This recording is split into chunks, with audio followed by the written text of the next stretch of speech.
Today we are going to go through game design with Scratch, and this is part one of a series of videos that I'm going to put together for you so that you understand how to actually go and code and create your own games. This is going to be like a Space Invaders type game. It's going to be really cool.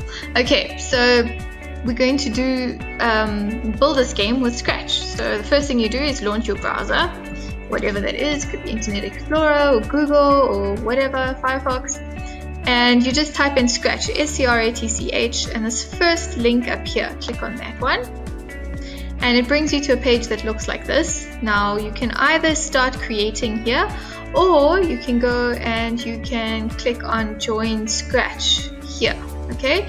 And you can create your own username. I would suggest clicking on Join Scratch, okay? So follow the prompts, follow the forms, just fill the forms in, click next, next, next, very easy, and you will have a Scratch account. Okay, so you can, that's one way of doing it. Another way is to download Scratch. So you can go to, type in download Scratch, and here it is, Scratch Offline Editor. You can click on that, and you come to this page here that says download the Scratch app, and you can download it for whatever computer you are using. So if you have an Apple computer, then there's Mac operating system here, and majority of you I think will probably use Windows, okay? But just check with your parents and download Scratch. This takes a little while, so you will need to do that ahead of the time that you want to build your game. Okay, cool. So once you have that, you can pin it to your taskbar like this. So once you've downloaded it, you type and you click on this little magnifying glass here, and you type in Scratch, and you'll see you can pin to taskbar. Okay, and you click on that, and then it's pinned at the bottom here for you on your computer, and whenever you want it, you can just click on it and it'll open a window. And when that happens, this is what the window looks like. And let's wait for it to load quickly. There we go. And this is your Scratch user interface. Okay. I'm going to move myself here. Cool. So right here, this is where the animation happens. Okay. This here is called your programming canvas, like you have on WeDo that you would have been exposed to already. Here are the different blocks, and these are the different groupings of blocks. So you have a whole bunch of blocks in motion. If you click on looks, you have all those blocks for looks. Click on sounds, the same thing, and so on and so forth. Okay, so what we're going to do today is we are going to start our game. So the first thing we're going to do is we're going to choose a background, right? So you click here on this little icon here in the bottom corner, and it brings you to all of the different backgrounds that you can choose. And it's quite cool because there's themes here as well. So if you want a fantasy theme, you click on fantasy and it brings all these up. And similarly, all of the other ones here. So you can decide what kind of game you want to build. Okay. I'm going to build a Space Invaders type game. Okay, so I'm going to choose this backdrop here, stars.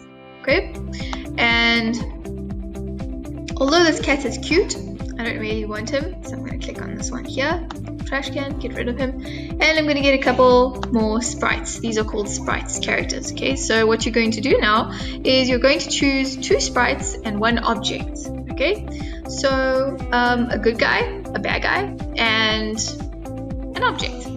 So I think I'm going to choose what object should I get, and what good guy and what bad guy. Well, you can decide what you want to do. You can browse. There's a whole bunch, and like backdrops, they're divided into different groups here as well. So you can choose any kind of backdrop that you like. I've got space, so look, it's a game and you can go and have fun. You can choose it's a game. You can put a dinosaur in space. That's cool. Fortune cookies. I think that's going to be my object, and I'm just going to choose 2 random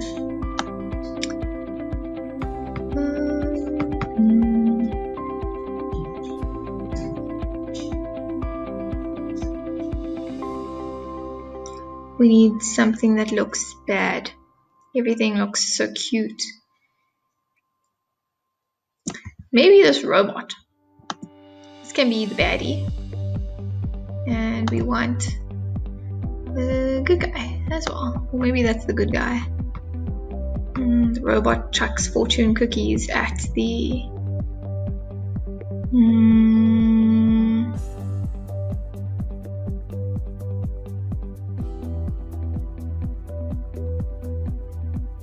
Do you think they pufferfish in space? Maybe.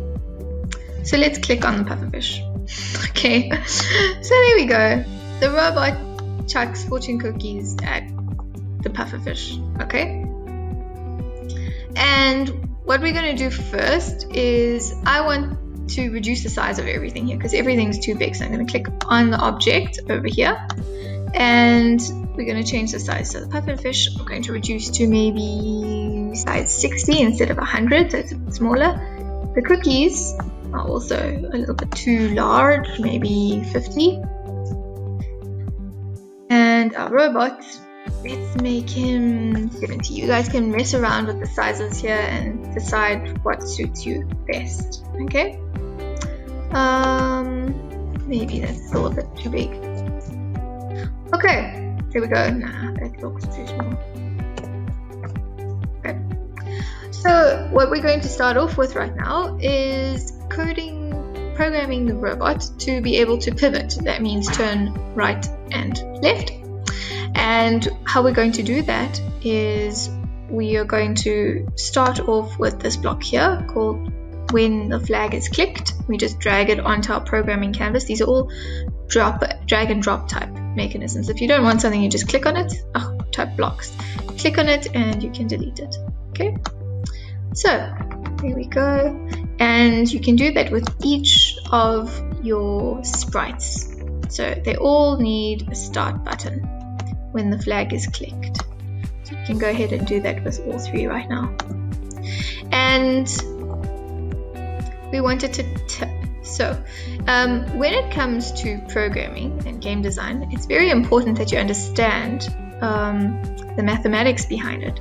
So there's this little presentation that I put together here for you. And I think it's important in this game as well. But basically, these are the different tenets of game design, the most important things. Okay, you need to understand it's a culmination of mathematics, physics, coding, and creativity. Okay, and there are different types of coding basics that you also should understand when you're building a game, and that is step-by-step execution. The cat sat on the mat. It's very important that in that sentence the words are in the correct sequence, or else the sentence won't make sense. Similarly, when you code, you need to make sure, when you program, you need to make sure that the pieces of code that you use to write the program also are in the correct order, or else it won't make sense. For example, if I said sat the cat, mat the on, does that make sense? No, it doesn't make sense because the words aren't in the correct order. And so it's important that our code is in the correct order so that our programs make sense. Okay? Conditional execution. This is important. So here we have if-else statements. For example, if there is a ball in my hand, then I will go play football outside, or else I will go for a swim. Okay, that's a conditional statement. If-else statements. Then there's loops, for and while loops. For example, while there are still Pringles in the can, I will have the next chip. Okay, I will eat the next chip. Or while the sun is shining, I will consider going outside. Okay, those are while loops. Then they're variables. These are things that you can change. So in we went through you have those different blue blocks that you can change the variables on, the speed that an object was moving in, or the direction, the angle. You could change the motor rotation, I guess, and also which sensors were being used and for what, whether if it was a gyro sensor, whether it tilted left or right or forward or backwards. Okay, so these are things that you can change. And then functions are basically groups of code that you can call up. So for example, if I say, let's play a game, if I say frog, then this is what I want you to do. I want you to get off your chair, hop on one leg and go blah, blah, blah, blah. Okay, so all of those things that I've just said need to be done when I say frog. Okay, so we can test our frog. Okay, I hope that you managed to do that, or that you're doing it right now. Okay, so let's go to our program again, where we are. And now that we understand all of those different things, we're going to go to control. And here we see forever, and we see a forever loop, and that basically means to repeat forever. Okay, and you guys were exposed to this already as well with WeDo, so you will have known, or you will know, that what a forever loop does. It just repeats and repeats and repeats. Okay, and what we're going to put in there is an if statement. So that's a conditional. Okay, and we're going to take sensing, and we're going to use the keys on our keyboard to be able to control this little robot right here. Okay, so we're going to say that when a certain key is pressed, then we want our main character here, the good guy, to be able to pivot left or right. So we're going to grab another if statement here, and we're going to do exactly the same thing because I want to use two different keys, a left and a right. And if you want, we could also use a forward. So we could go and grab 3 of these blocks, and we just drag the same key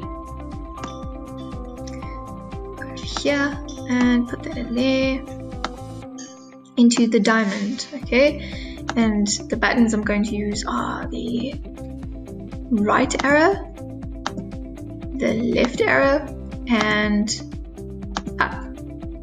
And then we go to motion, and we say that if I press the right arrow on my keyboard, then my robot must turn 5 degrees right. If I do the opposite and press the left key on my keyboard, then my robot must turn 5 degrees left.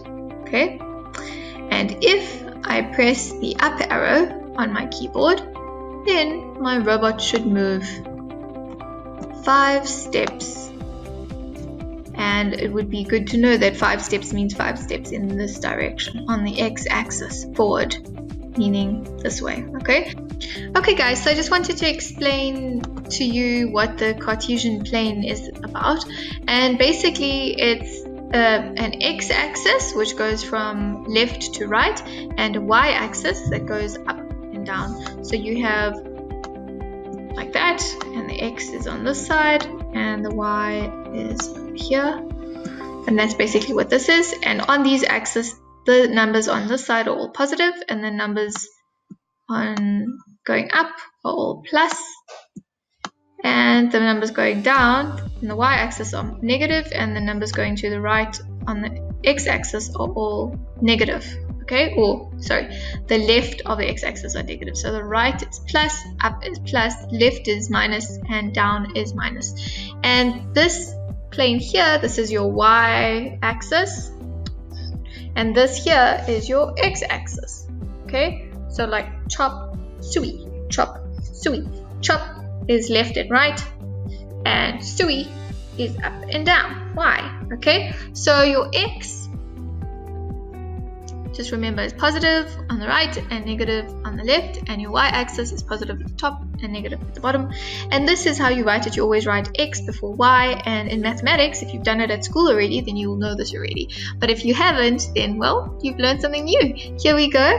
Right here, this is how you write the points of something on a Cartesian plane. You always put x before y, and you draw a dotted line generally to the x-axis. It just needs to be a straight line, okay? And then you draw another line to the y-axis, and you should get some values, okay? And those values are written like this in maths. So I hope you understand the Cartesian plane. So right now I've moved my robot to the bottom, your left-hand side of the screen here, and you'll see that it's in quadrant 4. If we divide the screen here into 4 pieces, then this quarter here, this quadrant 4, the fourth quadrant, has to be negative x value and negative y value. In Eureka, it's negative x and negative y. And so you can double check as well, because you need to know, see, this is now quadrant 2, that will be a negative x value, but a positive y value, okay? Cool, I hope you understand that. And that is all we're going to actually do today. But if you test this program, click go, then you use your arrows and you'll see that your robot can pivot. Now I'm pressing the right arrow and not the left arrow, and if I go forward, then it moves forward, and so you can actually navigate your way around the screen. In our next video, I'll show you how you can create a clone of your, in this instance, our fortune cookie, and we are going to be able to shoot at an object. So I hope you enjoyed the lesson. See you in part 2.